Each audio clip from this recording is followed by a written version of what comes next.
पांचवा वाला कारक है अपादान कारक, और इसका चिन्ह जो होता है वो होता है से।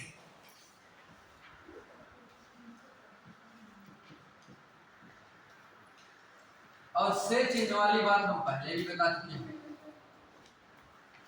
हमने पिछले दिनों कहा था कि यदि से चिन्ह मिल रहा है तो दो कारक हो सकते हैं,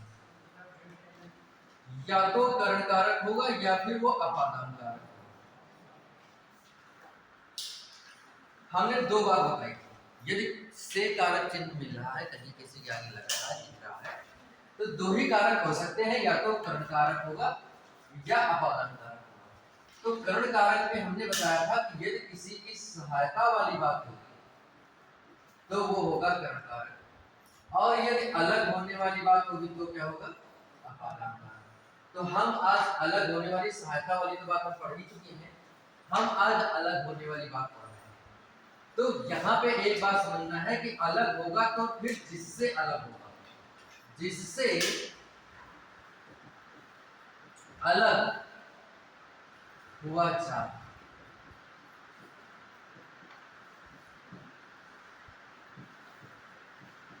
उसमें अपादान कारक।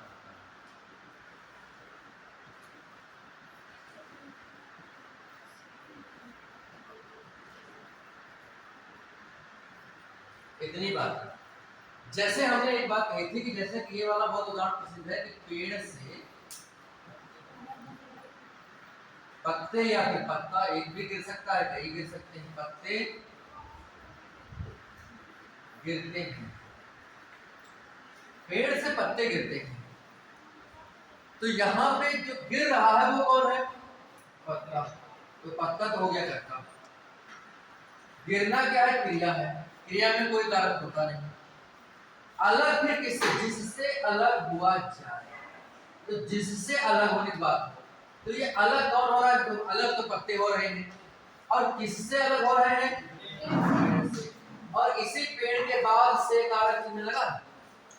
ये जो से कारक चिन्ह है, ये से कारक चिन्ह जो है वो इस पत्ते का कारक चिन्ह नहीं है, ये कारक चिन्ह जो से है ये पेड़ का है ना।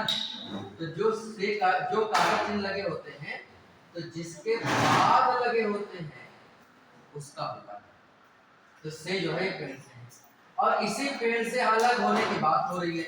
ये पत्ते जो हैं इस पेड़ से अलग हो रहे हैं, तो अलग होने में क्या होता है, अपादान कारक।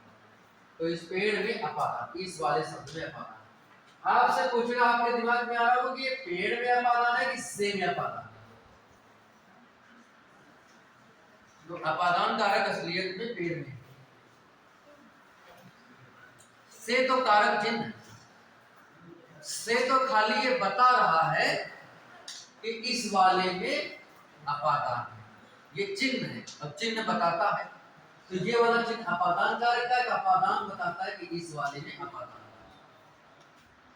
लेकिन रेखांकित आपको कोई करे, जैसे मान लो इसको रेखांकित करे और चाहे इसको रेखांकित करे, तो आपको बताना इसी को देख करके है कि इसी से अलग हो रहा है, तो अपादान। ठीक है, रेखांकित चाहे जिसको करे, चाहे इसको करे चाहे इसको करे। हाँ, इसको रेखांकित करेगा तो अलग बात है, तो दूसरा विषय है ना। तो बात ये है, तो यहाँ पे इतनी बात समझना है। जैसे मैंने लिखा हिमालय से गंगा निकलती है, हिमालय से गंगा निकलती है, ठीक, हिमालय से गंगा निकलती है। मैंने पूछा इसमें बताओ कारक कौन सा कारक है, या इसको ये ना कहे कि मैं ऐसे इसको रेखांकित कर देता, बात वही है ना। आपको बताना इसी में है, ये वाला जो चिन्ह है बताया इसका, इसके लिए प्रयोग हुआ हिमालय के लिए। तो आपसे पूछेगा हिमालय से गंगा निकलती है, बताओ इसमें कौन कारक है। तो हिमालय से गंगा, इसका मतलब निकल रही है तो अलग हो रही है, कुछ ऐसा लग रहा है। हमने कभी उदाहरण बताया था, तो हमने कहा हिमालय से गंगा निकलती है तो अलग हो रहा है, तो इसमें अपादान कारक है। तो एक लड़के ने कहा निकल कहाँ रही, वह तो हमेशा जुड़ा ही रहता इससे, अलग कहाँ भी गए। ठीक है, तो हमने कहा यार ये भी बात सही है, तो हमें फिर मजबूरी में बताना पड़ा। वैसे तो सामान्य रूप से बता दिया जाता है कि देखो हाँ अलग होने के बाद लड़के को भी लगता है कि हाँ अलग होने की बात है, सहायता की तो कोई बात नहीं, अलग होने की बात है, वो समझ लेता है। लेकिन जैसे जब ज्यादा आप क्या कहते हैं स्तर की बात पढ़ेंगे, थोड़ा अंदर की बात और कुछ करके, तो आपके दिमाग में आएगा कि ये बात तो ऐसी है कि गंगा निकल कहाँ रही है, वो तो गंगा उससे जुड़ी रहती है हमेशा। हाँ एक बात दिमाग में आपके आएगा कि हाँ एक बार जो वहां से पानी निकला वो तो वापस नहीं जाएगा, वो तो दूर चला गया, लेकिन वो जुड़ा तो रहता ही है। तो फिर इसका मतलब क्या हुआ? देखो मैं आपको बताना चाहता हूँ, ये कारक जो होते हैं ये संस्कृत से आए हुए हैं, ठीक है। संस्कृत में एक सूत्र होता है ध्रुवम पाये अपादान। क्या सूत्र होता है? ध्रुवम पाये अपादान। लिख लीजिएगा, ठीक है। ध्रुवम पाये अपादान एक सूत्र होता है। दूसरा एक सूत्र होता है ध्रुवः प्रभवः, उसकी मैं बता रहा हूं, ध्रुवः अप्रभवः।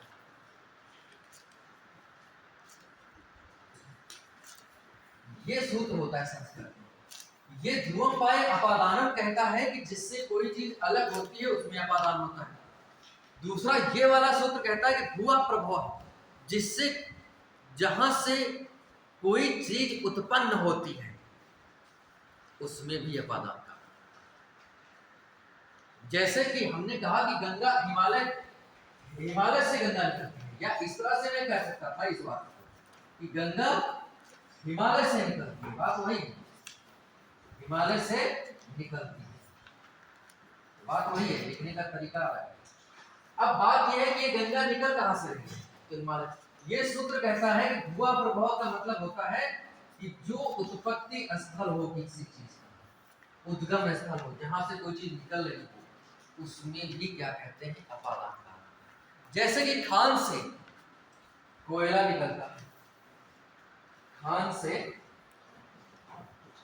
कोयला निकलता है, लेकिन आपके दिमाग में ये बात आ जा सकती है हाँ कोयला जो इसमें से निकल गया वो तो खान से अलग ही हो गया ना, तो अलग होने वाली बात इसमें समझ में आ गया।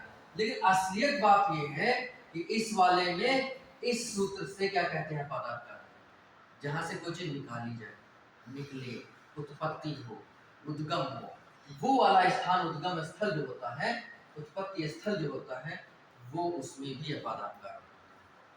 तो असली में एक ही बात आप पढ़े हो कि ध्रुवम पाये अपादानम, यानी कि जहां से जिससे कोई चीज अलग होती है उसमें अपादान, अलग होने वाली बात आप पढ़े हैं। दूसरी बात जो हम बता रहे हैं वो है उत्पत्ति स्थल, उद्गम स्थल। यदि किसी चीज का उद्गम स्थल भी कोई है तो वह भी अपादान कारक का ही उदाहरण होता है, उसमें भी अपादान कारक ही होता है, ठीक है। तो इसमें इस सूत्र से अपादान, वजह सरल रूप में समझ जाते थे कि जिससे अलग हो उसमें अपादान कारक, ठीक है। लेकिन इसमें जैसे मैंने कहा कि आपके दिमाग में ये बात चल जाए कि नहीं अलग तो नहीं हो रहा, तो जुड़ा रहता है, कोई बात नहीं। इसमें असली में सूत्र तो यही, उससे वास्तव में संस्कृत में माना नहीं जाता है। संस्कृत में इस सूत्र से ये नहीं, इसमें अपादान माना जाता है, इसमें अपादान इसी सूत्र से माना जाता है कि जिससे उद्गम स्थल है। तो दो बातें मैंने बताई। तीसरी बात एक और है, अपादान कारक कहाँ पे हो सकता है? अपादान कारक यदि किसी से तुलना करी जाए, एक बात मैंने बताई अलग होने वाली बात, दूसरी बात मैंने बताई उद्गम स्थल, वहां भी अपादान होगा, और तीसरी बात एक और है, वो है तुलना। जैसे कि राम श्याम से सुंदर है, इतनी बात लिखी, राम मैंने लिखा राम श्याम से सुंदर है। अब देखो से लगा कि नहीं लगा? से लगा, ध्यान दीजिएगा सभी लोग, ये आता है परीक्षाओं में, से लगा, ठीक।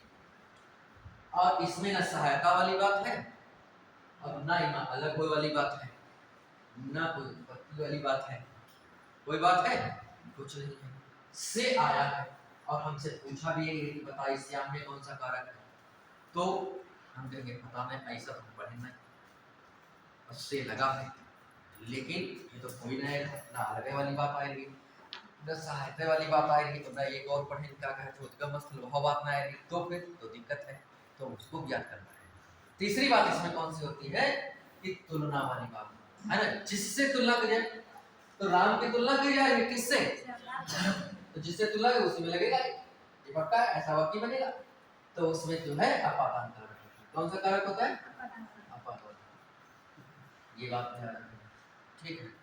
तो ऐसा यदि कहीं क्या है तो वहां पे आपको बात समझना है। एक बात मैं और बताता हूँ, तीन बात हो गई, चौथी बात, ठीक है, ये तो याद है, तीसरी बात हमने ये बात कही थी। तीसरी बात ले लो इसमें कि जिससे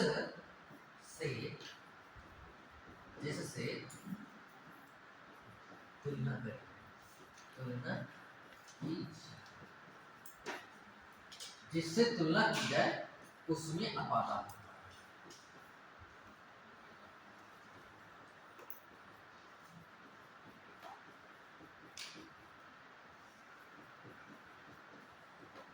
उससे उसमें अपादान होता है, जैसे मैंने बता दिया।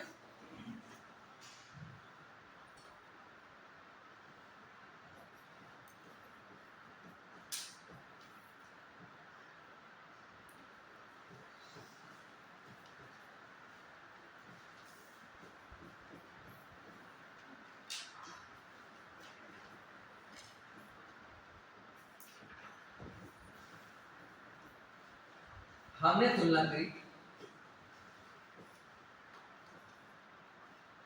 हमने कहा एशिया महाद्वीप यूरोप से या यूरोप महाद्वीप से बड़ा है, तुलना करी मैंने, तो इससे आया, अब इससे आया, इसमें तो कैसा मामला है, ना तो इसमें क्या कहते हैं अलग होने वाली बात है, ना तो इसमें उत्पत्ति वाली बात है, और फिर कैसा मामला है, तो फिर तुलना वाली, कैसा मामला है, तुलना वाली बात आ जाए तो वहां भी क्या कहते हैं, इस यूरोप में अपादान। ये एक बात, तीन बात हो गई। एक बात और है, अलग होने का भाव है लेकिन थोड़ा दूसरे टाइप का है, के बिना आ जाए, क्या आ जाए, के बिना।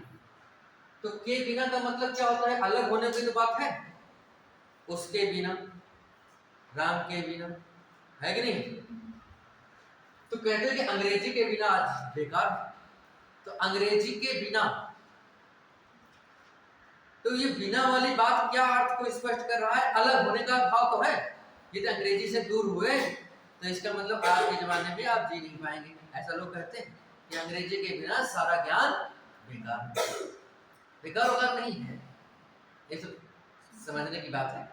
मान लो बेकार, जैसा भी मान लो, मैं तो केवल उदाहरण बता रहा हूँ, ठीक है। तो बिना वाली बात आ जाए, ठीक है, के अलावा, उसी अर्थ में होता है के अलावा, के अतिरिक्त या के सिवा,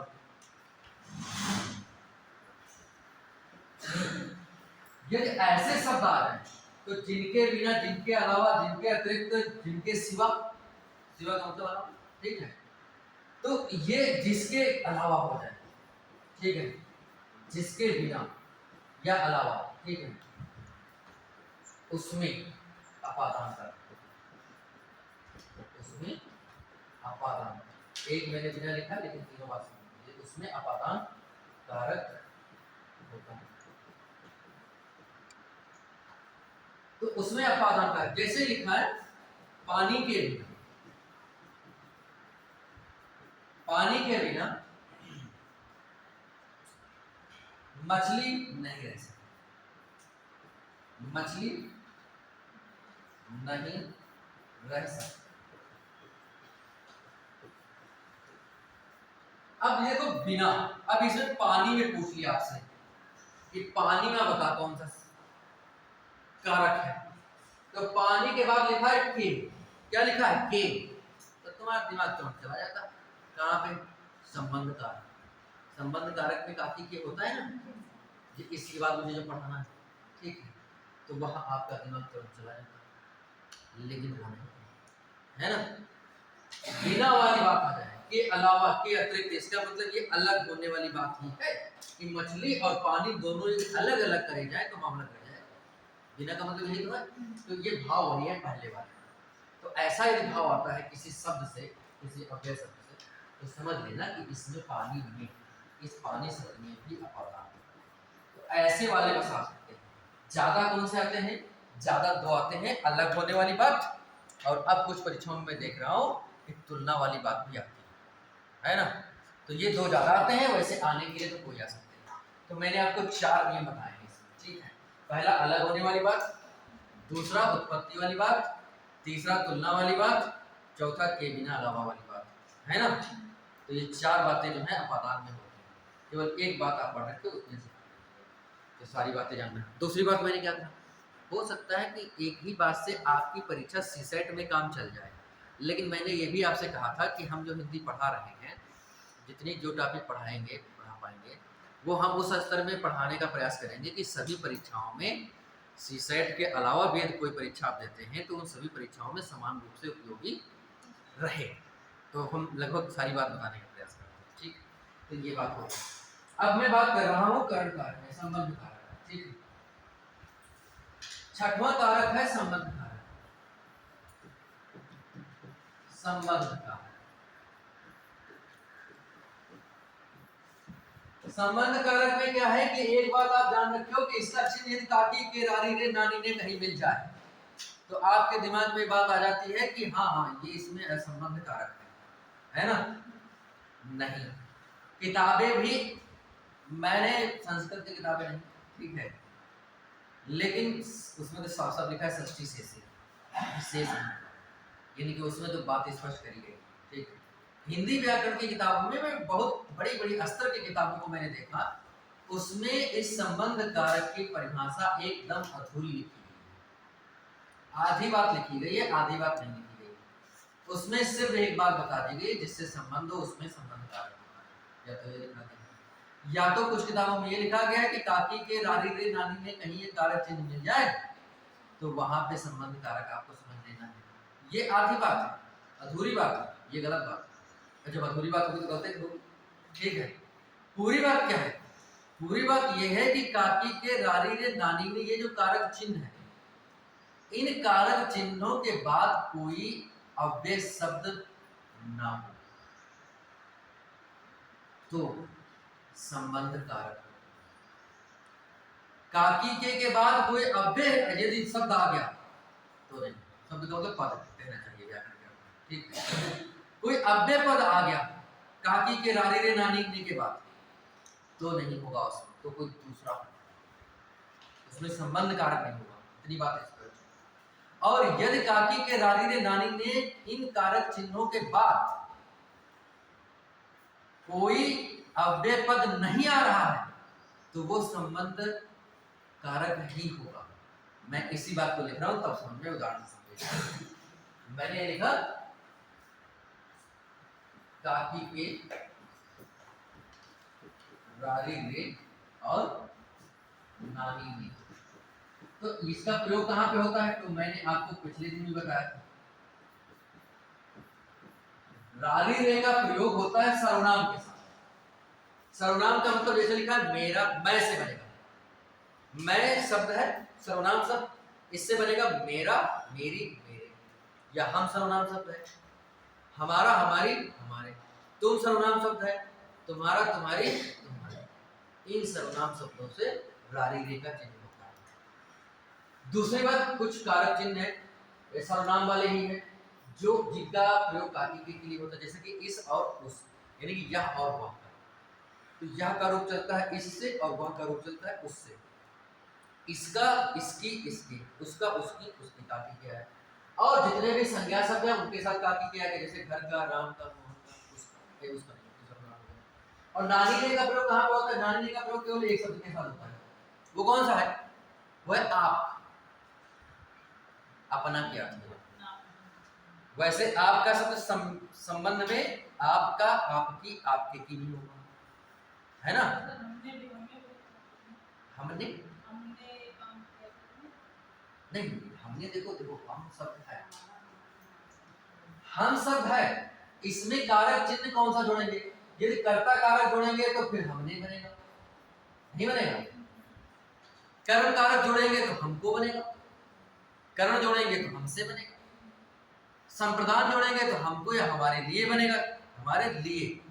संबंध जोड़े संबंध, वो अपादान जोड़ेंगे तो फिर बनेगा हमसे, संबंध जोड़ेंगे तब बनेगा हमारा, हमारी। हमको यदि करेंगे तो हमको वाला मामला तो ये तो कर्म का होता है, या फिर सफरदान का हो सकता है ना। तो हमका होता नहीं। गांव में कहा जाता है कि हमका है ना, है ना।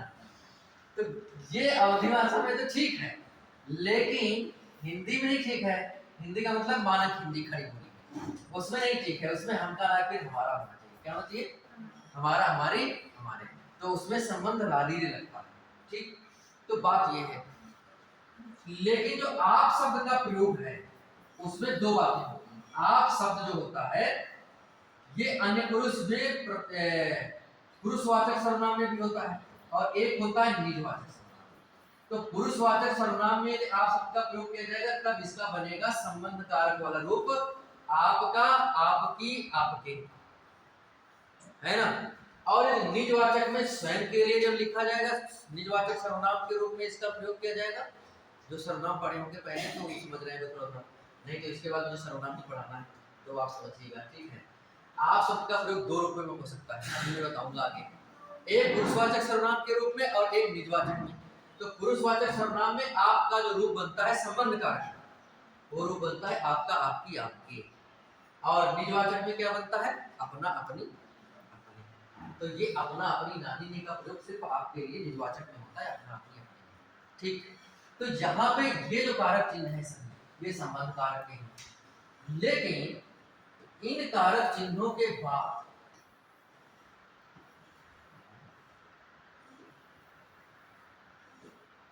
इन कारक चिन्हों के बाद यदि कोई अव्यय शब्द न आए, इन कारक चिन्हों के बाद, इन कारक चिन्हों के बाद, चिन्हों के बाद अव्यय शब्द न आने, अव्यय शब्द या पद वैसे होना चाहिए। ठीक है, अव्यय पद न आने, न आने, संबंध कारक।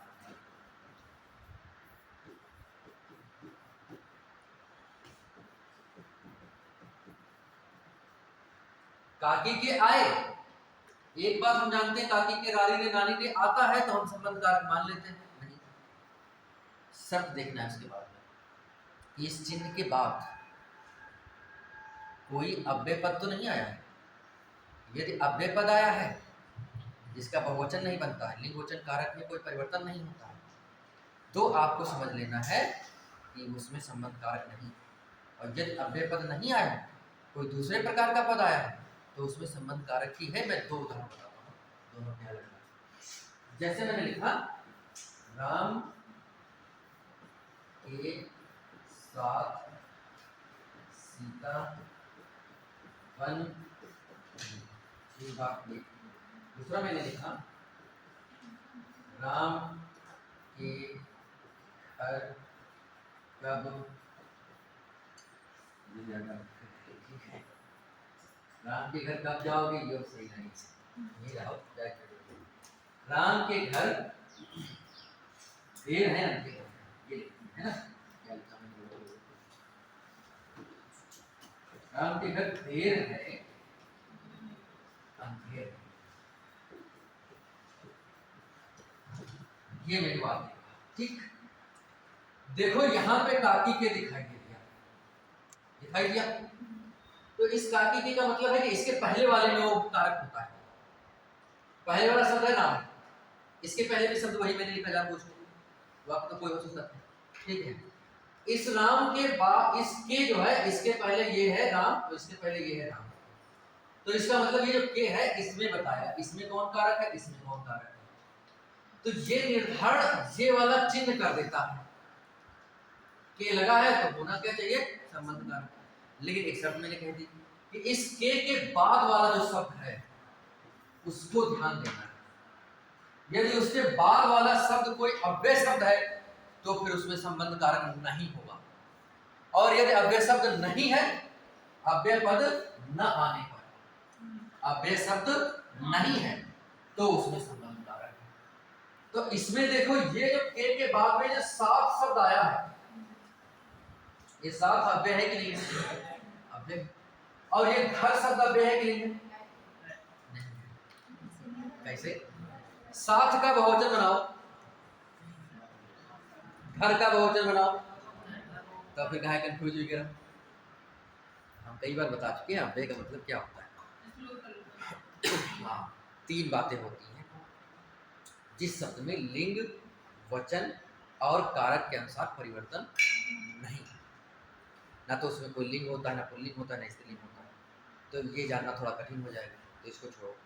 दूसरा होता है कि उसमें वचन में कोई परिवर्तन नहीं होता है, ना तो उसका एक वचन बनेगा ना वो बहुवचन होगा, वो जैसा है वैसा ही रहेगा।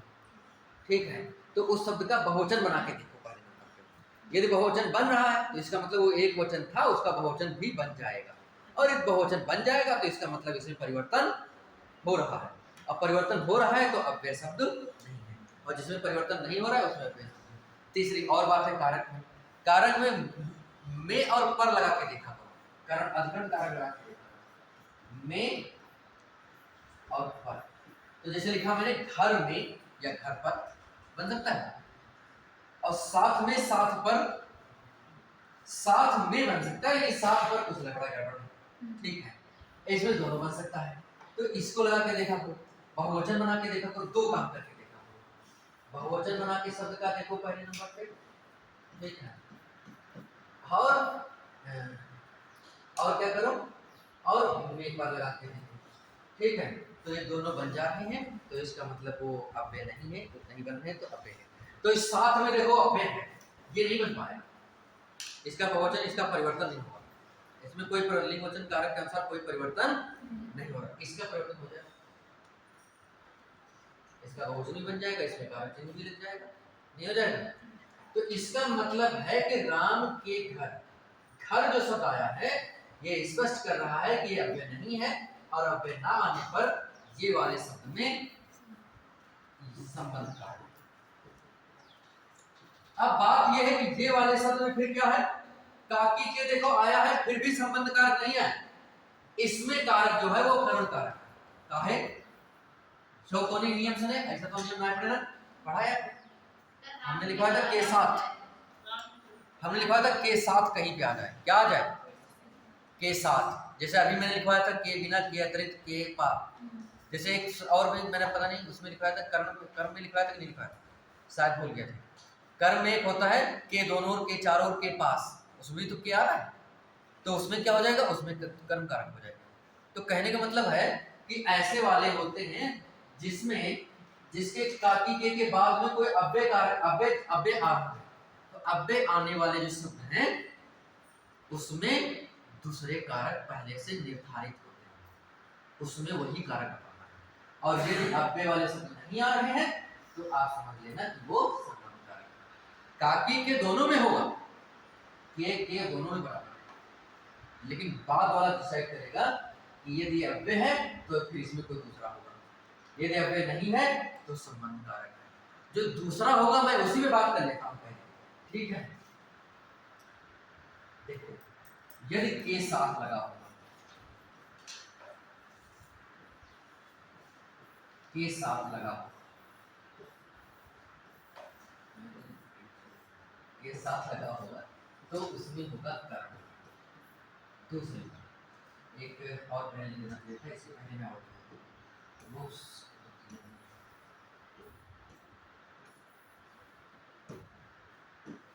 यदि लगा होगा के दोनों ओर,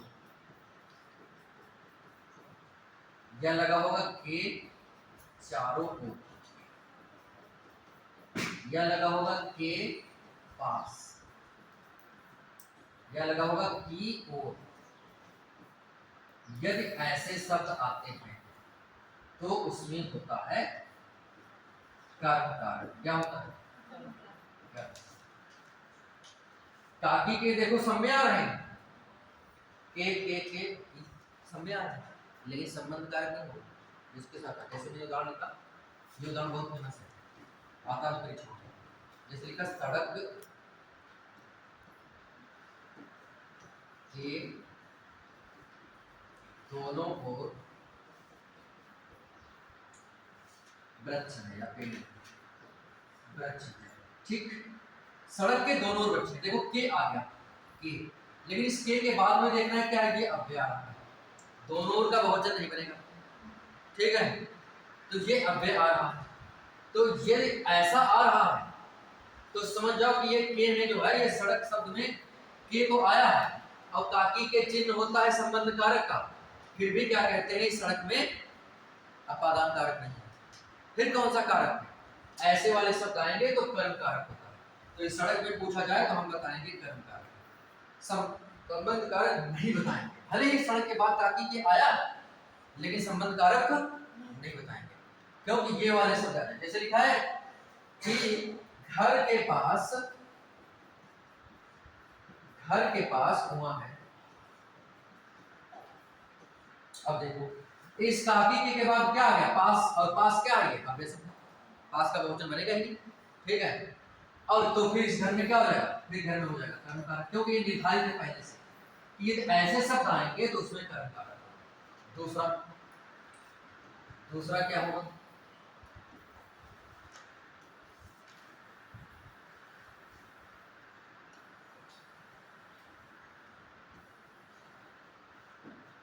दूसरा है के साथ, यदि के साथ आ रहा है तो उसमें करण कारक, कौन सा कारक होगा, करण कारक। जैसे मैंने अभी बताया राम के साथ मोहन बाजार जाता है, तो राम के साथ मैंने क्या लिखा, राम के साथ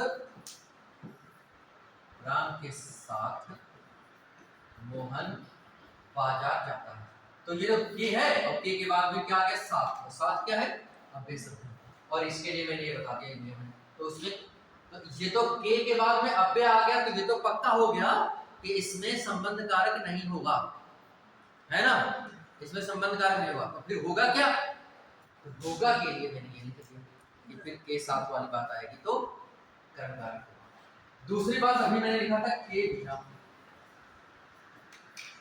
के सिवा या के अलावा, के अलावा, के अतिरिक्त,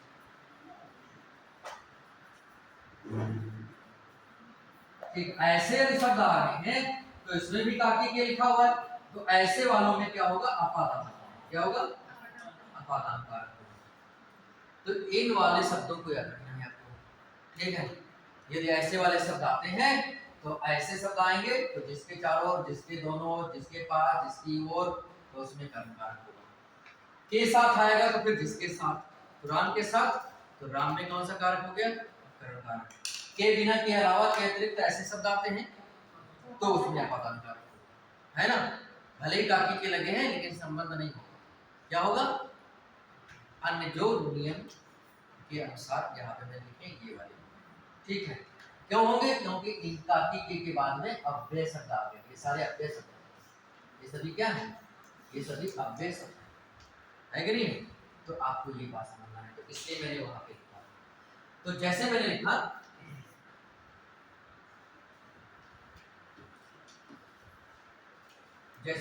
यहाँ पे जल के बिना,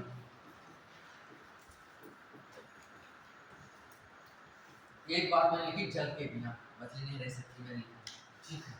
दूसरा मैंने लिखा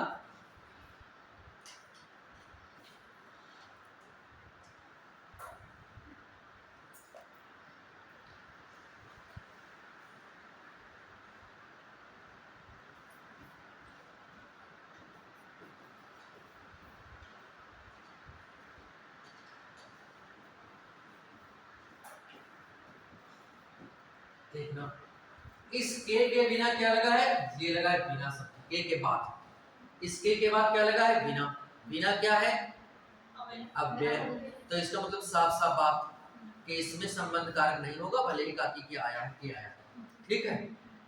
तो होगा क्या, तो होगा के लिए फिर ये याद करना पड़ेगा, है ना, तो फिर अपादान कारक होगा इसमें, ठीक है। तो इसमें इस वाले जल में क्या है, अपादान कारक, ये बात आप समझ पाएंगे शायद, ठीक है।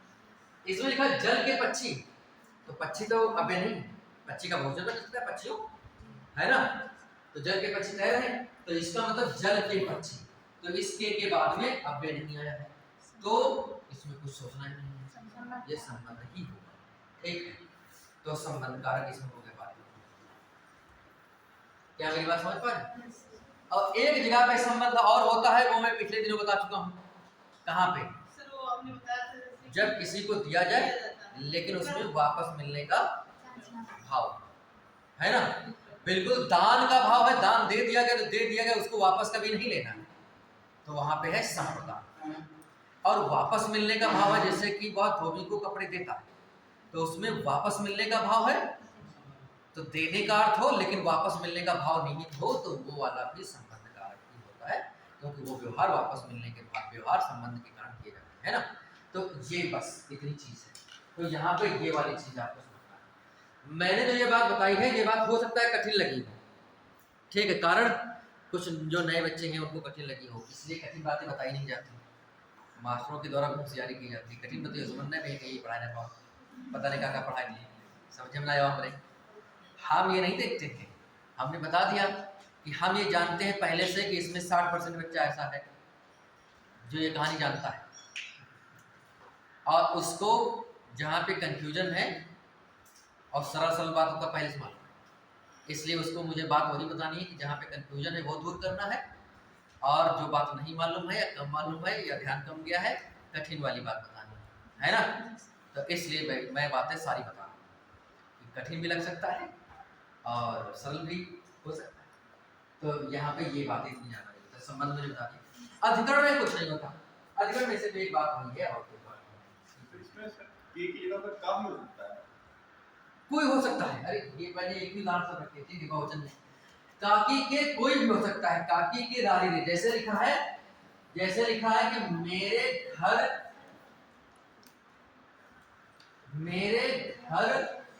के सामने, मेरे घर के सामने, यहाँ चलने में भी दिक्कत कर रहा है, मेरे घर के सामने, इसमें भी क्या है, सामने पेड़। दूसरा वाक्य लिखते हैं, यह राम की पुस्तक है, ठीक है, अपने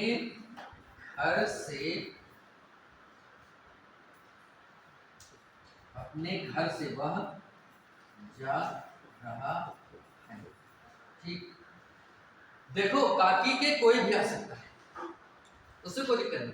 जैसे यहाँ पे की लगा है, इस की के बाद में क्या है, पुस्तक, पुस्तक अव्यय तो है नहीं, पुस्तक का बहुवचन बनेगा पुस्तकें, तो इसका मतलब ये राम में संबंध कारण है, ठीक बात है।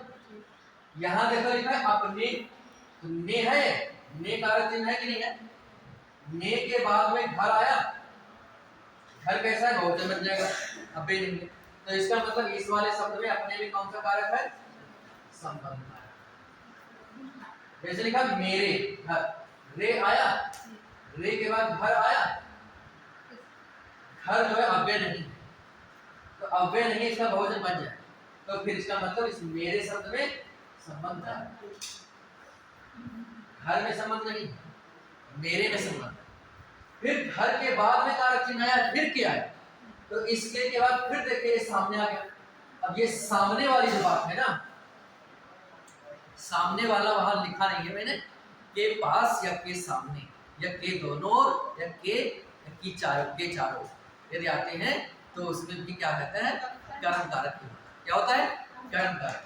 तो सामने वहां लिखा नहीं था, लेकिन सामने वाले, अब सामने क्या है, अव्यय ही तो है, सामने का बहुवचन सामने तो बनेगा नहीं, नहीं बनेगा कोई, तो इसका मतलब अब इस वाले में क्या हो जाएगा, इस वाले में कर्म हो जाएगा। क्यों, काकी के तो आया था, लेकिन इसके बाद में क्या आ गया, अव्यय आ गया, तो अव्यय आ गया तो फिर उस अव्यय बताएगा खुद, उसका अलग नियम होता होगा कि ये अव्यय आने पर कौन सा बनेगा। तो इस अव्यय आने पर मेरे सामने नहीं लिखा था, लेकिन कर्म नहीं होता है, ठीक है।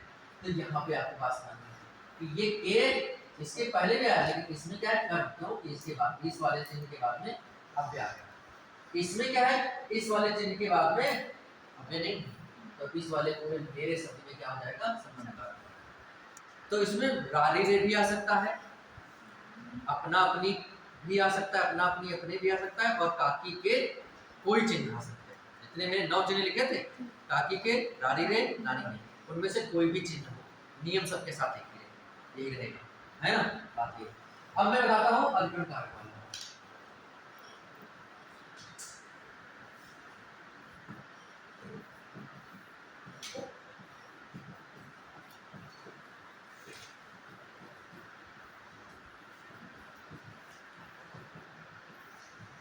अधिकरण कारक, अधिकरण कारक में ये है कि जिस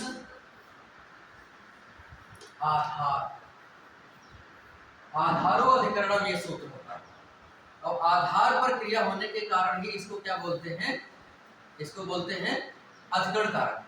तो जिस आधार का मतलब होता है स्थान। आधार का मतलब क्या है? आधार का मतलब है स्थान। जिस स्थान पर क्रिया होती है या की जाती है, उस स्थान या उस आधार में अधिकरण कारक होता है।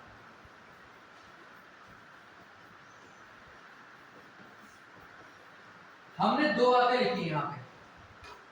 पहली बात कौन सी लिखी है? पहली बात हमने ये लिखी है कि जिस आधार पर क्रिया होती है। तो आधार का मतलब क्या है? तो आधार का मतलब है कि स्थान, जिस स्थान पर भी क्रिया हो रही है।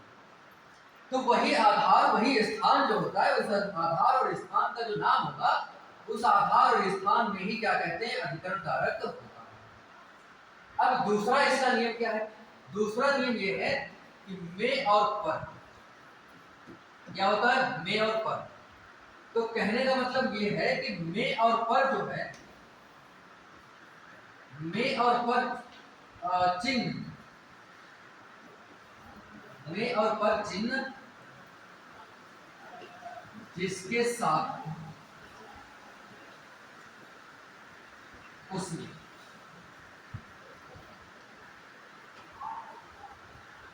उसमें अधिकरण कारक होता है।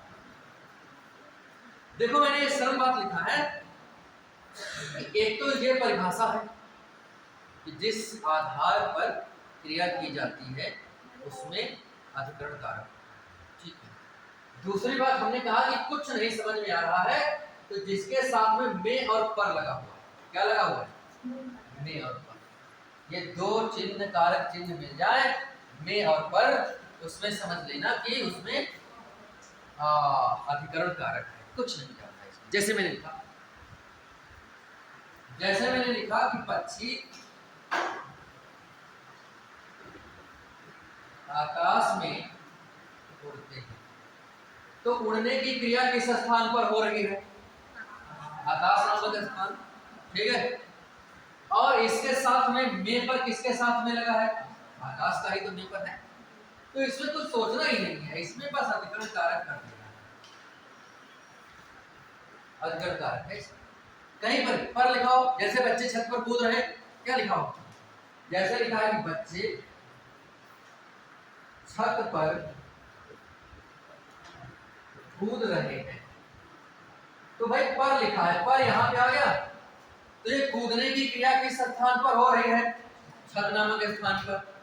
तो इसका आधार हो गया, उसी आधार में अधिकरण होता है। दूसरी पहचान क्या है कि में पर किसके साथ में लगा, तो ये पर किसके साथ है, किसके लिए है? छत के लिए। तो छत पे क्या हो जाएगा? अधिकरण कारक। बस इतनी ही बात है, इसमें कुछ ज्यादा बात नहीं है ना, इसमें कुछ ज्यादा बात नहीं है। इसमें बस इतनी ही बात है कि में और पर जिसके साथ में मिल जाए उसमें।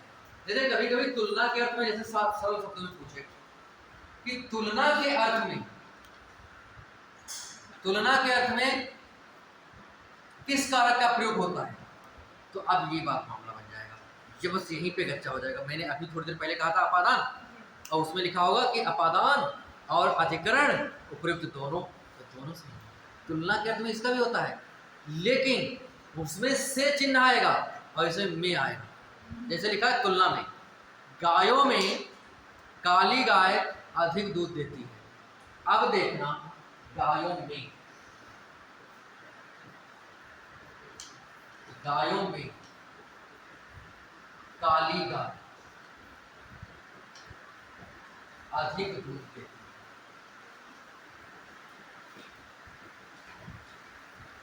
अब देखो गायों में, अब ये जो गायों में शब्द आ गए तुलनात्मक ही तो है। गायों के बीच में तुलना करी जा रही है, काली और सफेद और दुनिया भर की गाय, है ना। तो ऐसे मामले में क्या हो गया, ऐसे वाले प्रश्न को कहते हैं घुमाना और कठिन करना। लेकिन ये प्रश्न आपकी परीक्षा में, ये प्रश्न टीचर वाले में आते हैं। किसमें आते हैं? अब टीचर चाहे प्राइमरी करो तो हम ऐसे करें, टीचर तो टीचर है ना, तो उसमें आ सकते हैं, इसमें आपकी परीक्षा में।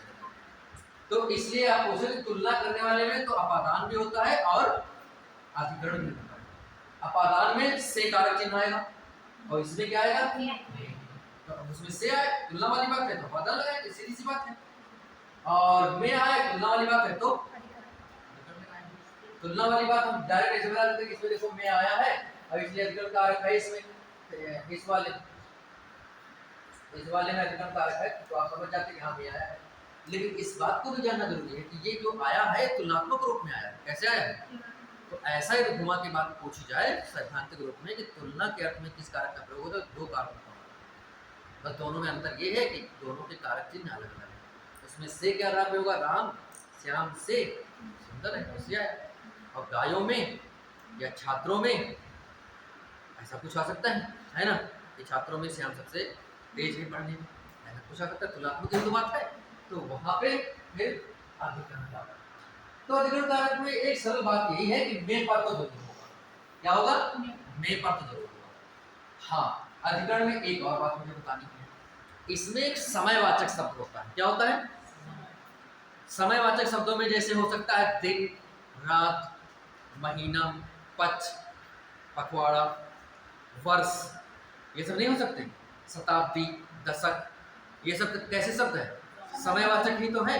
तो समयवाचक शब्द कोई आ रहा है तो हमने एक बात पहले बताई थी कर्मचारी में, वो वाली बात को हम आपको समझाएंगे। बहुत सरल है, तो एक बात समझिएगा।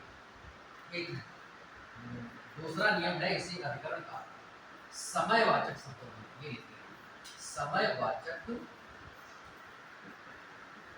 शब्दों में अधिकरण कारक।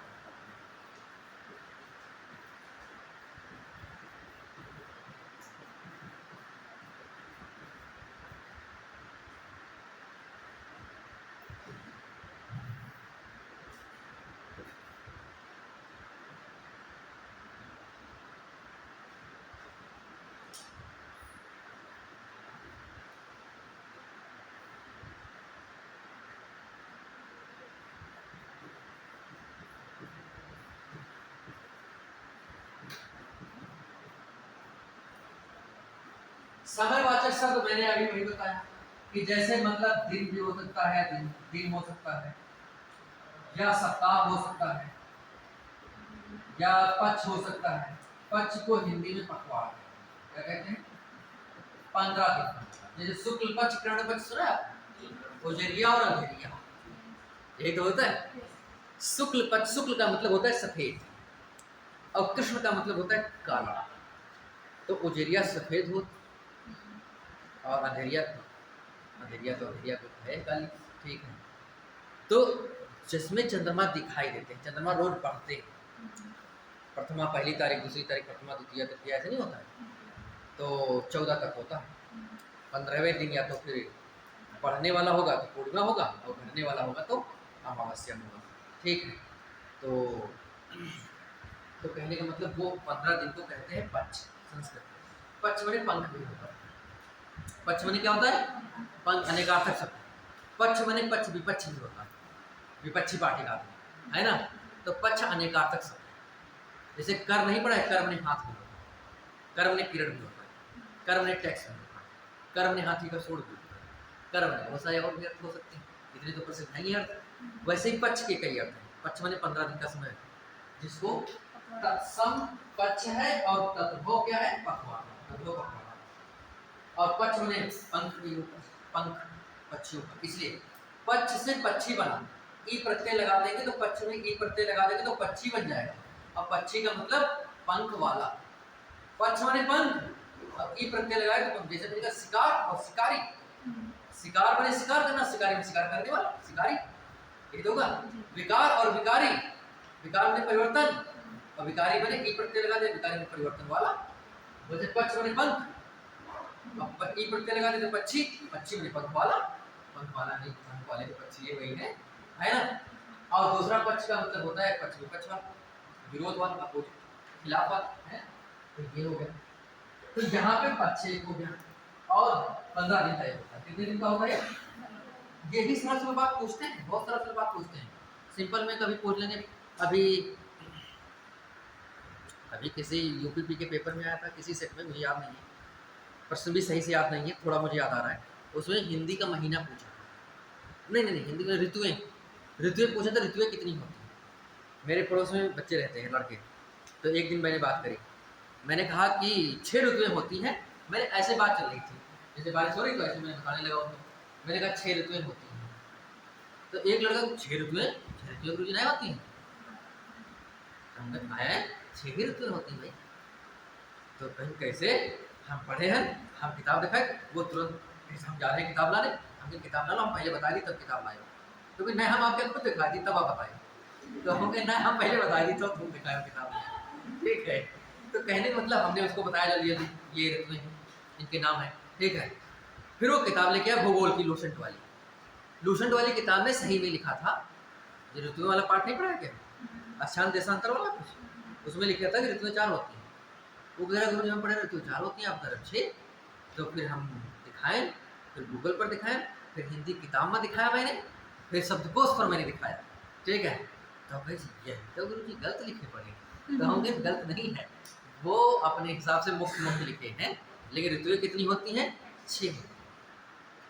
और वैसे ही हिंदी के महीने पूछ ले कि इस महीने के बाद कौन सा, तो ये अभी प्रश्न आया था यूपीपी में कि ऋतुएं कितनी होती हैं, तो 6 होती हैं। उसमें हिंदी के भाग में था तो हिंदी के हिसाब से उत्तर देना हो, तो 6 ही बताना था, ठीक है, 6 उसका उत्तर माना गया, ठीक है। तो कहने में मतलब वैसे ही पक्ष में आपसे पूछे कि पक्ष में कितने दिन होते हैं, तो 15 दिन, ठीक है।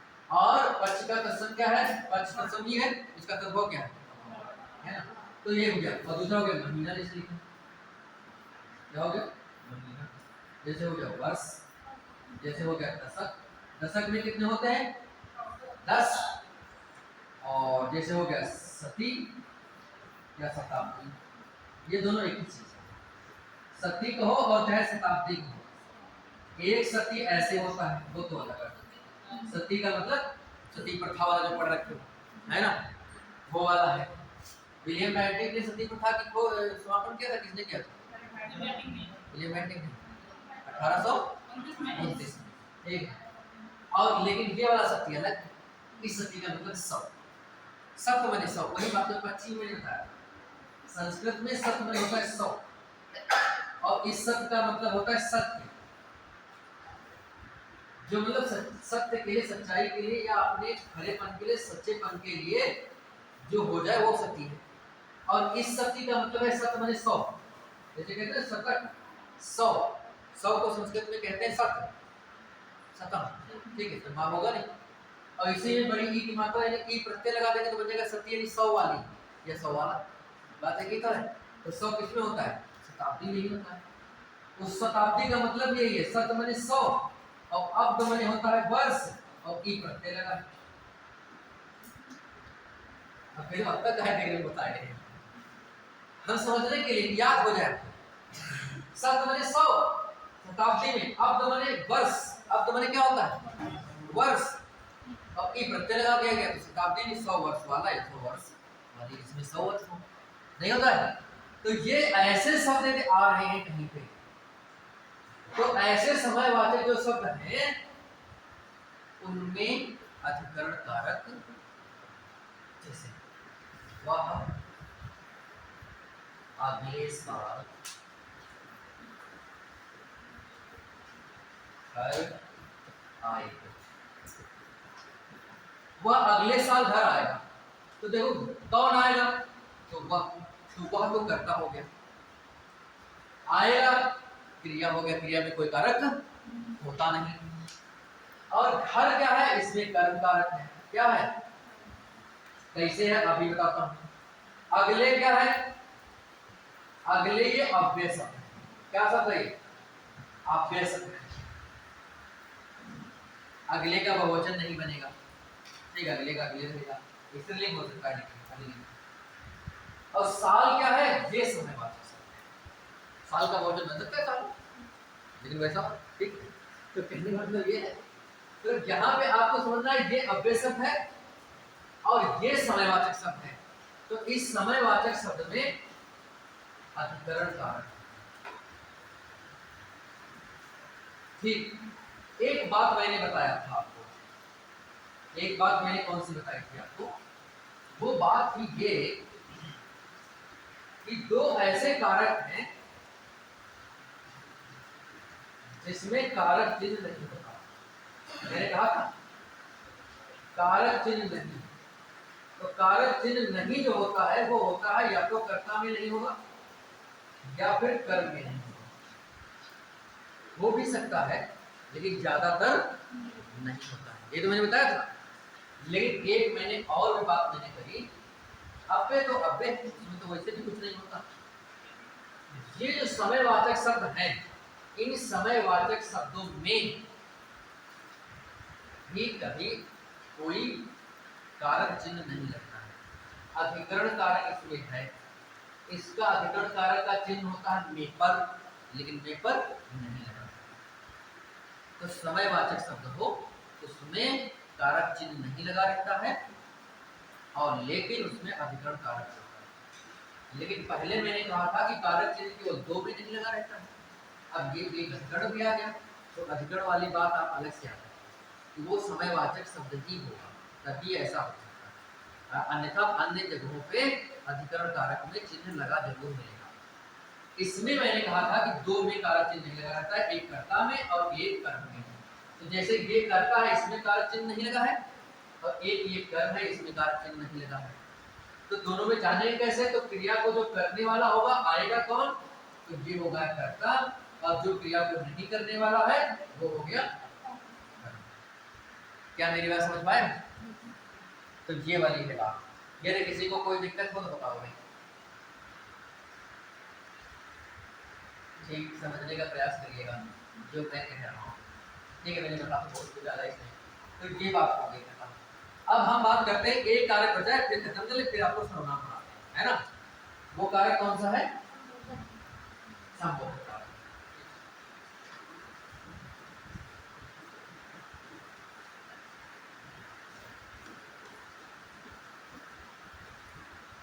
देखिए संबोधन जो कारक है, उस संबोधन कारक में दो तीन बातें हैं। पहली बात तो ये है कि जिसे संबोधित किया जाए, जिसे पुकारा जाए,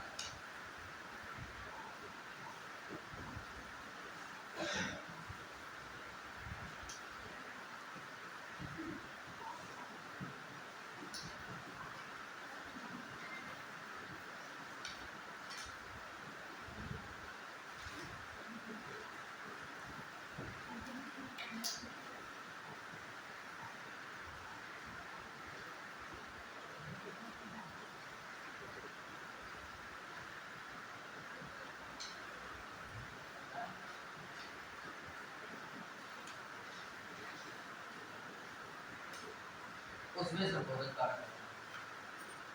दूसरी इसमें बात यह है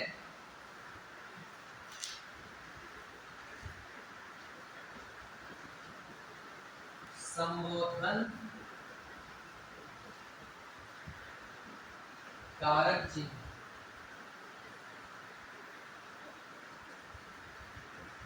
का प्रयोग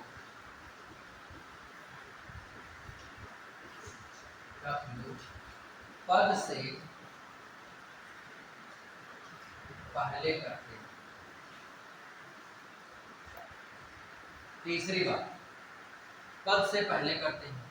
तीसरी बात, संबोधन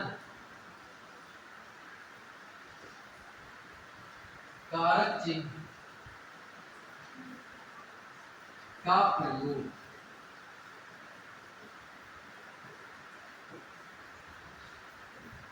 सर्वनाम के साथ नहीं किया जाता।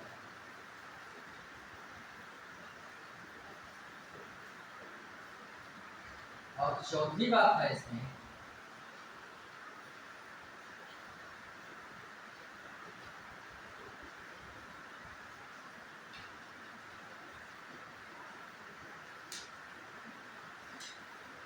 संबोधन वाले पद के बाद, संबोधन वाले पद के बाद विस्मयादि बोधक या विस्मय सूचक चिन्ह एक ही बात होता है। विस्मयादि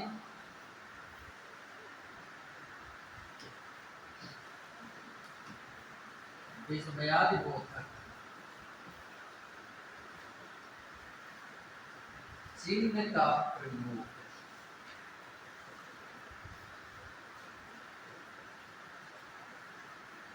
अनिवार्य है। अनिवार्य।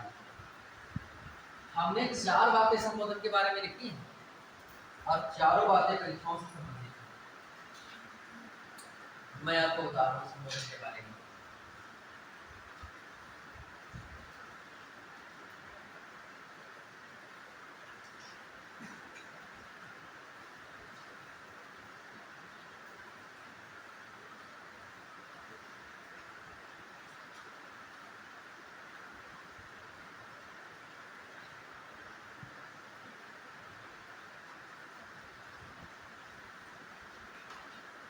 देखो, पहली बात तो हमने जो लिखी है वो है परिभाषा संबोधन की। इस संबोधन इसको कहेंगे। जैसे मैंने कहा था कि कारक के कर्ता में क्या किसे जानेंगे, तो कर्ता को जानने के लिए परिभाषा के रूप में मैं लिखा था कि जो क्रिया को करने वाला है वो कर्ता। लेकिन जिसको पुकारा जाए, बुलाया जाए या संबोधित किया जाए, तो उसको क्या कहते हैं, वही संबोधन वाला कार्य। वही क्या है, संबोधन। जैसे मैं किसी को बुला रहा हूँ, जैसे हे कृष्ण मेरी रक्षा कीजिए, तो हे कृष्ण मैंने बुलाया क्या, मैंने कहा हे कृष्ण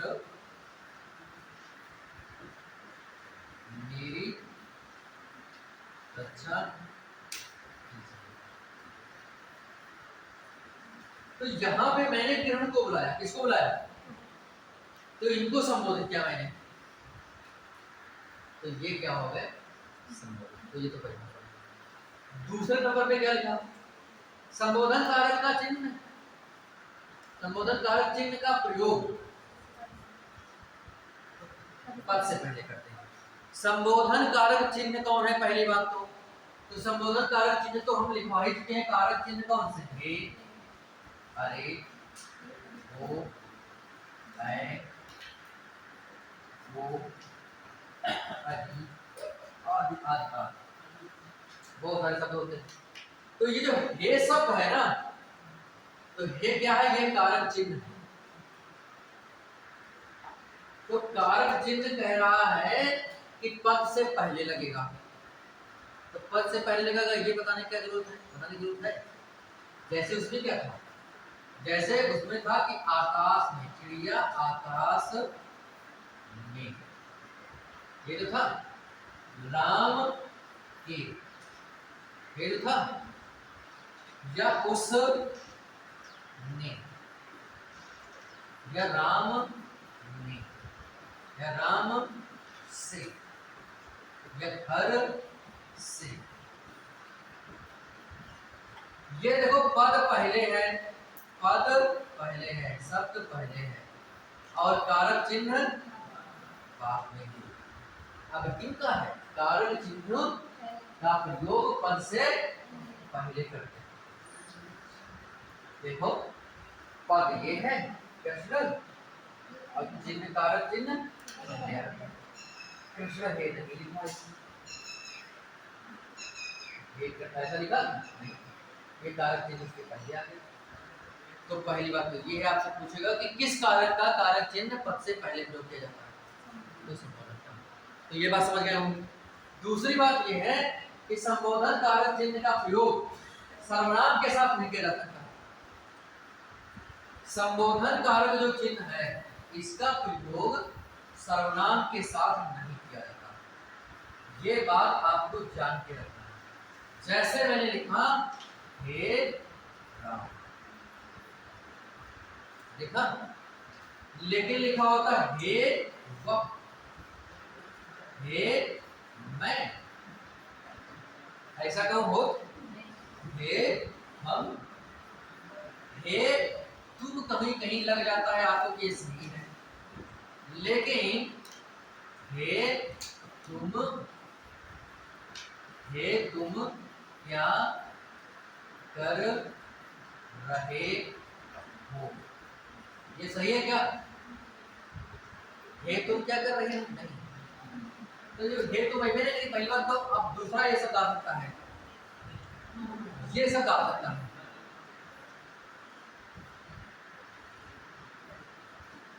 ये हो सकता है कि अरे,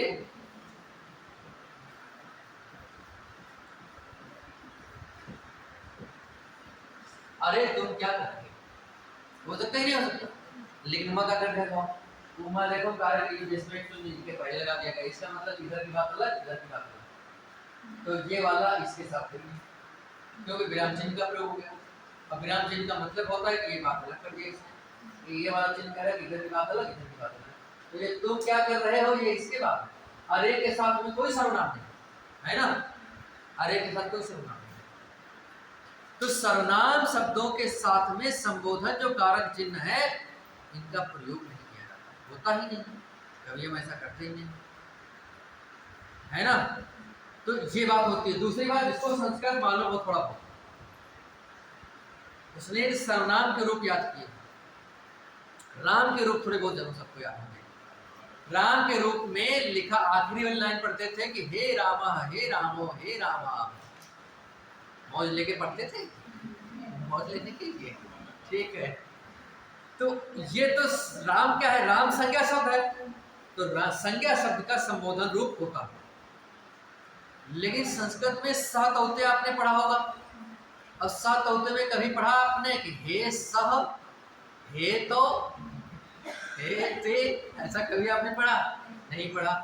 तो सर्वनाम का संबोधन रूप संस्कृत में भी नहीं होता है, और हिंदी में भी प्रयोग नहीं करते। हे वह कहाँ जा रहा, ऐसा कुछ होता ही नहीं। अरे वह कहाँ जा रहा, ये हो सकता है, लेकिन फिर ऐसे प्रयोग हो, अरे अलग, वह कहाँ जा रहा है दूसरा वाक्य, ये दोनों एक साथ नहीं, इसमें दोनों एक साथ है, हे कृष्ण एक साथ है। तब दूसरी बात कहेंगे कि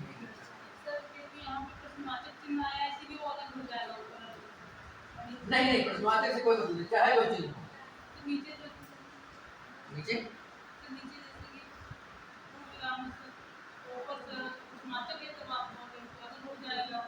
नहीं नहीं, प्रश्नवाचक से कोई मतलब नहीं, मतलब ये है बस इधर का वाक्य अलग है, इधर का वाक्य अलग है।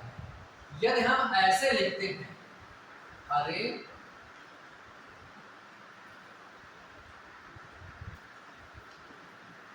अरे तुम क्या कर रहे हो, तो एक वाक्य ये हो गया और ये संबोधन में हो गया। लेकिन अरे तुम जो ये संबोधन है, यह व्याकरण की दृष्टि से गलत है। पहली बात तो ऐसा प्रयोग नहीं होना चाहिए, इसका शुद्ध वाक्य ये होना चाहिए, होता है अरे फिर वाक्य है तुम क्या कर रहे हो, है ना, तुम क्या कर रहे, ये वाक्य सही है।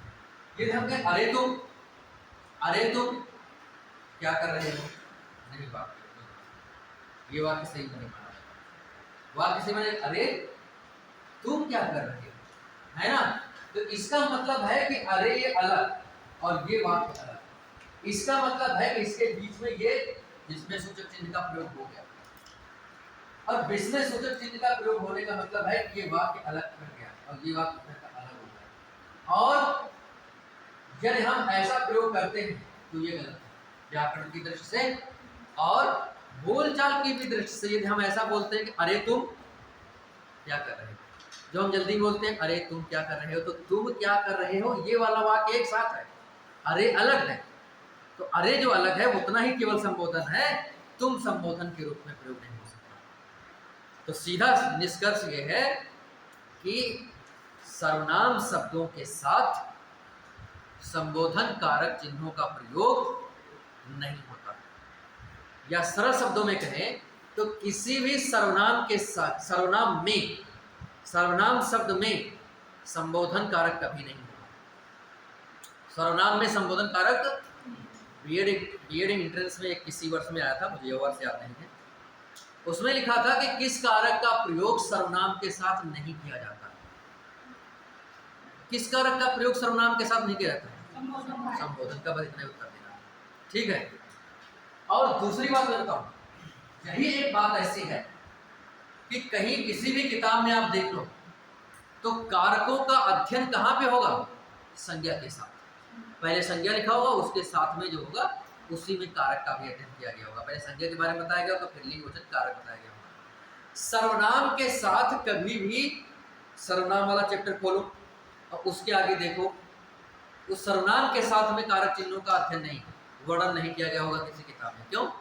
क्योंकि जब सर्वनाम के साथ सभी कारकों का प्रयोग ही नहीं होता है तो सर्वनाम के साथ हम कारकों का अध्ययन कैसे कर सकते हैं, व्याख्या कैसे कर सकते हैं? तो इसलिए किसी किताब में कारक की व्याख्या सर्वनाम चैप्टर के अंतर्गत नहीं होती, संज्ञा चैप्टर के अंतर्गत। किसके अंतर्गत? संज्ञा के। ये आप देखिएगा इस बात को। आखिरी वाली बात थी कि संबोधन वाले पद के बाद में विस्मयादिबोधक चिन्ह। विस्मयादिबोधक चिन्ह कौन सा होता है? ऊपर डंडा, ठीक है। ये पूछा गया था यूपी में, हमको लगा 2 सेट में पूछा गया था। निम्नलिखित में से कौन सा चिन्ह विस्मयादिबोधक चिन्ह कहलाता है? कौन सा विस्मयादिबोधक चिन्ह है? इतना सरल पूछा गया, बात समझ रहे हैं? तो कहने का मतलब ऐसा। तो किसके बाद प्रयोग होगा? संबोधन वाले पद के बाद। किसके बाद? तो संबोधन वाला पद कौन सा है?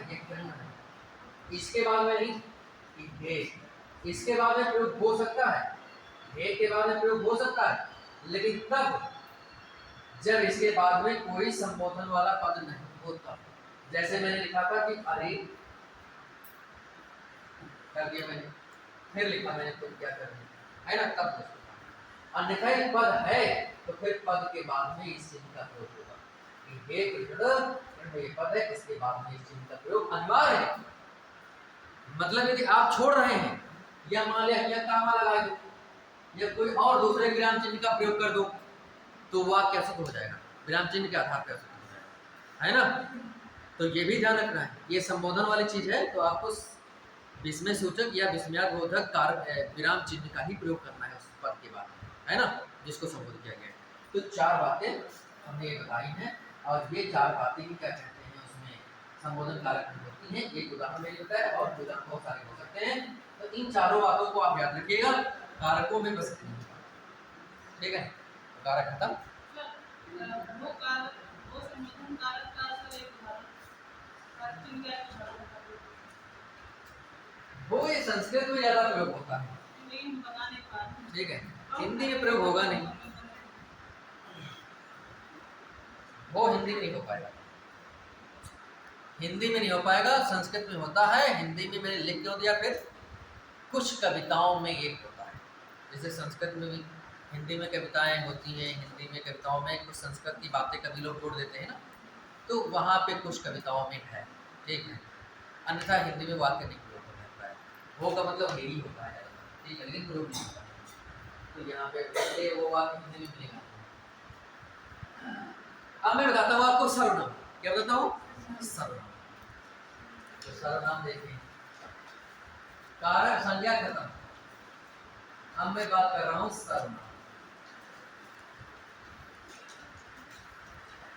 सर्वनाम के 2 शब्द हैं, सर्व प्लस नाम।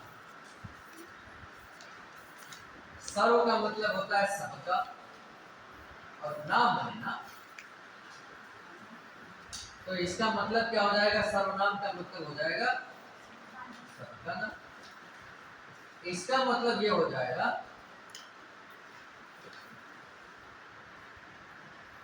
जिस नाम का प्रयोग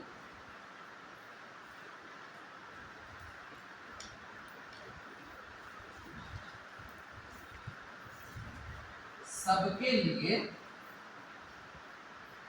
कर सके उसे सर्वनाम, उसे क्या कहते हैं? उसे सर्वनाम,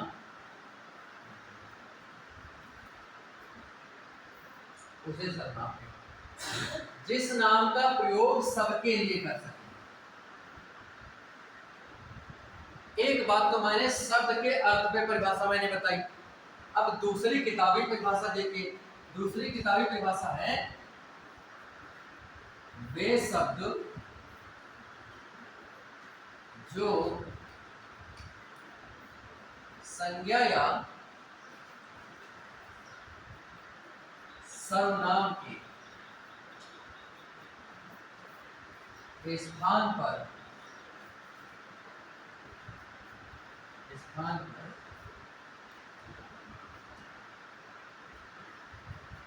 प्रयोग किए जाते हैं।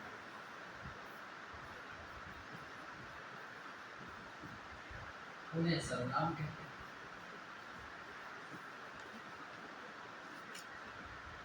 दो मैंने परिभाषा लिखी। एक परिभाषा जो पहली वाली परिभाषा है, ठीक है, और ये दूसरी वाली परिभाषा।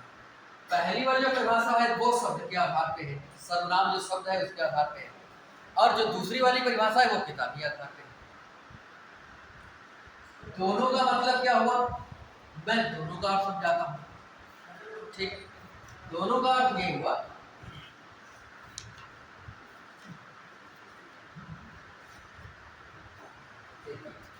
जैसे मैंने एक उदाहरण लिखा कि राम एक अच्छा लड़का है। राम एक अच्छा लड़का है। राम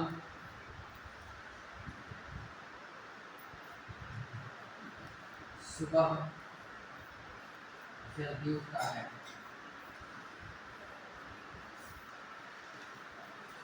राम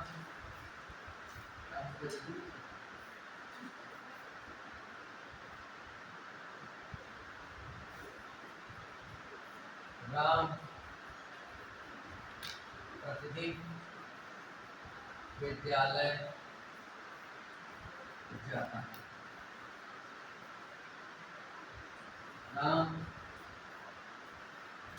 कक्षा में सबसे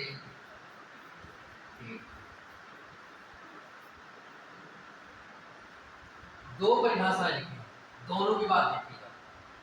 जैसे मैंने राम शब्द लिखा तो कोई भी देखो सर्वनाम है तो उसके साथ में सर्वनाम में ये नियम है कि एक बार तो किसी संज्ञा का आपको प्रयोग करना पड़ेगा। यदि एक बार भी किसी संज्ञा का आप प्रयोग नहीं करेंगे तो वो बात स्पष्ट नहीं हो पाएगी और इसके बारे में बात नहीं हो पाएगी। इसलिए ये कह दिया गया कि किसी संज्ञा के स्थान पर प्रयोग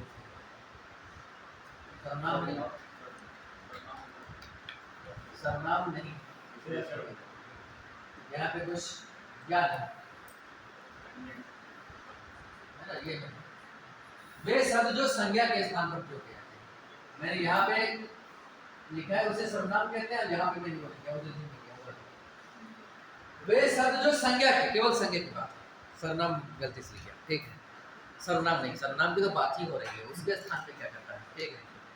तो कहने मतलब जो शब्द संज्ञा के स्थान पर, ठीक है, संज्ञा के स्थान पर प्रयोग किए जाते हैं। तो मैंने कहा कि एक बार तो संज्ञा का नाम बताना ही पड़ेगा, नहीं तो बात ही स्पष्ट नहीं हो पाएगी कि किसके बारे में कहा जा रहा है, ठीक है। इसलिए बात कही गई कि संज्ञा के स्थान पर। एक बार संज्ञा बताया गया था, अब उसी की जगह पे एक बार हो गया, एक बार मैंने बता दिया, आप दोबारा जो है उसका प्रयोग न करते हुए किसी दूसरे का भी प्रयोग कर सकते हैं, और जिस दूसरे का प्रयोग करेंगे उसके स्थान पे वही कहलाएगा सर्वनाम। वो क्या कहलाएगा? सर्वनाम। और दूसरी परिभाषा मैंने लिखी है कि जिस नाम का प्रयोग सबके लिए करते हैं। तो पहले ये बाद में समझते हैं, पहले ये समझते हैं। तो जैसे मैंने लिखा, एक बार मैंने इस राम शब्द का प्रयोग मैंने कर दिया, या एक बार मैंने संज्ञा शब्द का नाम बता दिया, एक बार मैंने संज्ञा शब्द का प्रयोग कर लिया यहाँ पे, फिर उसके उसी संज्ञा शब्द के जगह पे उस संज्ञा शब्द के लिए ही उसी नाम का प्रयोग आता है बार बार। जैसे फिर राम उसी के लिए आया, उसी के लिए तो है, फिर यहाँ पे राम उसी के लिए आ गया, फिर ये राम उसी के लिए आ गया। तो अब एक बार तो आपने बता दिया, ठीक है, लेकिन दोबारा फिर दोबारा आ रहा है, तो आप उसके लिए इस राम जो संज्ञा शब्द है, राम संज्ञा ही तो है, तो इस संज्ञा शब्द की जगह पे आप किसी दूसरे शब्द का प्रयोग कर सकते हैं, और जिस दूसरे शब्द का आप प्रयोग करेंगे या कर सकते हैं जो सही बैठेगा वही सर्वनाम है। तो क्या कर सकते हैं, वह मैं नहीं कर सकता, मैं लिख लूंगा, मैं यदि यहाँ पे लिख दूँ तो राम के लिए कहाँ में बैठेगा फिट, और तुम कहाँ फिट बैठेगा, और यह कहाँ फिट बैठेगा, फिट वह भी केवल बैठेगा, है ना। तो जो वह शब्द है, फिर जिसके लिए जहाँ पे जो फिट बैठे, तो यहाँ पे किसके लिए फिट बैठ रहा है, वह शब्द फिट बैठ रहा है राम। तो मैंने एक बार राम लिख दिया, फिर इसके लिए मैंने लिखा राम शब्द के लिए राम लिखने की दोबारा जरूरत नहीं है, उस राम यानी उस संज्ञा शब्द की जगह पे मैं लिख सकता हूँ किसी दूसरे शब्द का प्रयोग वह का, और ये वह एक सर्वनाम है। तो इस राम की जगह इस संज्ञा की जगह लिख दिया, इसकी जगह पे फिर मैं वह लिख सकता हूँ, वह लिख सकता हूँ, इसकी जगह पर भी मैं वह नहीं लिख सकता हूँ। राम एक अच्छा लगता है, वह सुबह जल्दी उठता है, वह पढ़ने में प्यारा जाता है, वह कक्षा में सबसे तेज। अब ये समझिए, एक ही संज्ञा शब्द का बार बार दोहराया जाना व्याकरण की दृष्टि से गलत माना जाता है, व्याकरण की दृष्टि से अशुद्ध वाक्य है, वो गलत है। तो इसके लिए फिर क्या करेंगे, तो एक ही संज्ञा शब्द को आप बार बार नहीं दोहराएंगे, उसकी जगह पे लिखेंगे सर्वनाम, सर्वनाम इसीलिए बनाएगा, बात समझ रहे हैं। तो यदि एक ही संज्ञा शब्द की जगह पे आप बार बार उस संज्ञा शब्द का प्रयोग कर रहे हैं तो व्याकरण की दृष्टि से अशुद्ध प्रयोग है। शुद्ध प्रयोग ये है कि आप एक बार संज्ञा शब्द का प्रयोग करिए, फिर उसके लिए किसी उचित सर्वनाम शब्द का प्रयोग करिए बार बार, ठीक है। तो वो है, तो इसलिए कहा गया कि इस संज्ञा के स्थान पर इसका प्रयोग किया गया, इसलिए कहा गया कि जो शब्द संज्ञा के स्थान पर प्रयोग किए जाते हैं। एक साथ में मैंने कहा कि जो शब्द सबके लिए प्रयोग हो सके नाम, तो जैसे वह शब्द है, वह शब्द सबके लिए हो सकता है, इस प्रकार के जितने भी होंगे सबके लिए हो सकता है। जैसे राम की जगह श्याम होता तो भी वह कर सकते थे, मोहन होता तो भी वह कह सकते थे, उमेश होता तो भी वह कर सकते थे, सीता रीता गीता कोई भी शब्द होता सबके लिए वह कर सकते हैं, नहीं कर सकते हैं। तो सभी नामों के लिए हम वह का प्रयोग कर सकते हैं, इसीलिए कहा गया कि जिस नाम का प्रयोग सबके लिए किया जाए वो होगा सर्वनाम, ठीक है। और दूसरी बात ये भी कहा गया कि जो शब्द संज्ञा के स्थान पर प्रयोग हो तो भी सर्वनाम। ये दोनों परिभाषाएं सही हैं, तो ये दोनों विशेषताएं इसके अंदर है कि राम की जगह ही केवल वह का प्रयोग नहीं कर सकते, राम के अलावा जितने भी पुल्लिंग नाम है या स्त्रीलिंग नाम है सबके लिए वह का प्रयोग कर सकते हैं, नहीं कर सकते हैं। तो इसलिए ये भी परिभाषा सही है। अब राम एक संज्ञा है, इसके स्थान पर प्रयोग किया गया तब तो ये तो वाकई परिभाषा की। अब हम बात करते हैं कि सर्वनाम होते कितने हैं। सर्वनाम होते हैं 11। कितने होते हैं? 11। दो प्रश्न है, अलग अलग दोनों बातें हैं। सर्वनाम कितने होते हैं और सर्वनाम कितने प्रकार के होते हैं। तो सर्वनाम कितने होते हैं, तो 11 होते हैं, और सर्वनाम कितने प्रकार के होते हैं, तो 6 होते हैं, है ना। तो पहले हम करेंगे सर्वनाम कितने होते हैं, तो लिखेंगे सर्वनाम 11 कौन कौन से ये हैं।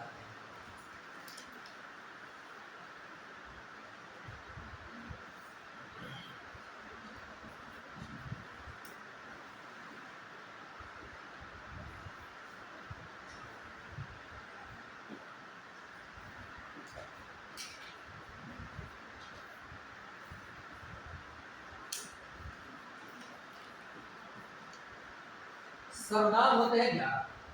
कौन कौन? मैं,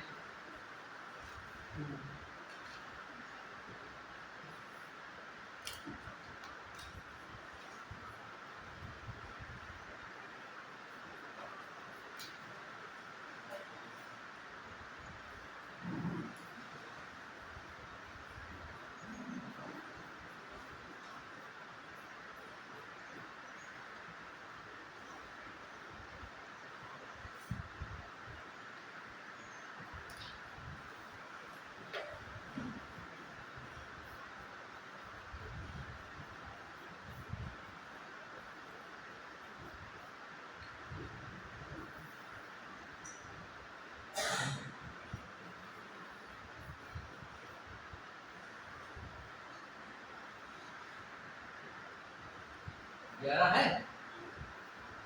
1 2 3 4 5 6 7 8 9 10 11 है ना। तो देखो ये है 11। दूसरी बात कौन सी है? एक बात यहाँ पे आपको समझ में नहीं आ रही, तू मैंने क्यों लिखा? तुम भी लिख सकते थे।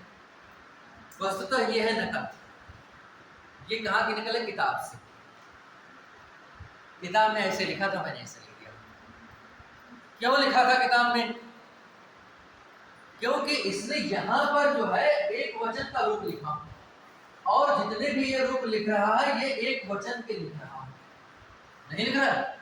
तो इसने एक वचन के रूप लिखा है, जैसे या और वह, ये भी एक वचन का रूप है।